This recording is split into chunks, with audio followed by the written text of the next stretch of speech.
poursuivre avec la paire dollar-yen, et le yen est également déprécié. Quelles en sont les raisons, Benoît, et est-ce que cette tendance va se poursuivre? On parlait de l'euro-dollar tout à l'heure. On a au moins cet avantage sur cette paire euro-dollar d'avoir un euro qui a quand même une trajectoire de hausse, de réhausse de son taux directeur. Tandis que sur le yen, c'est pas du tout le cas. On est c'est séculaire désormais. On est sur des taux négatifs et le yen, on n'est pas près d'avoir une remontée des taux. La BOJ, la Bank of Japan, n'a pas ce scénario dans les temps à venir. Donc on est sur une paire, alors pour l'instant qui est assez corrélée, mais à l'inverse, puisque effectivement le dollar américain est en devise de base et non de contrepartie. Donc là on voit clairement le dollar qui s'apprécie et donc le yen qui lâche du terrain.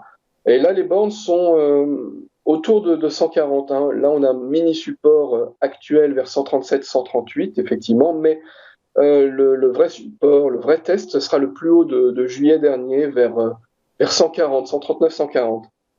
Et si on cassait vers le haut ces 139, 140, effectivement, là, ça ouvre la voie vers du 143, voire avec l'inertie 144, 145, petit à petit.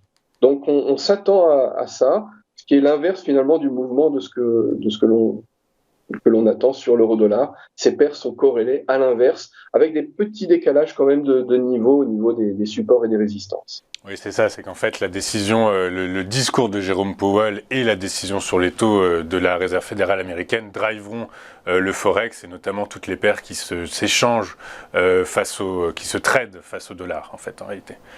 Exactement. Le dollar américain a le vent en poupe en ce moment et c'est vraiment lui qui s'apprécie face à, j'ai envie de dire, à toutes les devises finalement. Il y a peu de candidats qui résistent face au dollar américain. Même les candidats comme l'euro, vous voyez, qui a une trajectoire de hausse de taux tout de même, a du mal à suivre. Donc clairement, c'est un avantage d'avoir un dollar fort dans cette période d'énergie chère, de matières premières chères pour les Américains. D'avoir ce dollar fort, c'est un avantage. C'est un avantage. Benoît, je vais vous poser une question. Alors, c'est une question, là, c'est du live, c'était pas préparé, etc. Mais est-ce que selon vous, le dollar aujourd'hui, les investisseurs le recherchent parce que c'est une valeur refuge et qu'ils anticipent, je dirais, des perturbations sur l'économie mondiale, ou c'est tout simplement mathématique et la réduction engendrée par la hausse des taux courts américains qui réduit la masse monétaire et donc de par ce fait, naturellement, mathématiquement, le dollar s'apprécie? Alors, c'est les deux. Aujourd'hui, par contre, au départ, au début de l'histoire, quand Jérôme Powell a été le premier, un des premiers, parce qu'il n'a pas été le premier réellement, mais un des premiers à rehausser ses taux, effectivement, c'était plutôt un retour vers, j'ai envie de dire, un retour vers la performance, un retour vers une devise rémunérée. Dans un monde où on venait de taux négatifs ou de taux nuls, en fait, c'était un bon signal. Et la Fed a amplifié ce signal avec ses fameux 75 points de base au lieu de 50 points de base à certains moments, et on s'attend encore à ça en septembre. Donc c'est clairement ça qui était le driver de fond.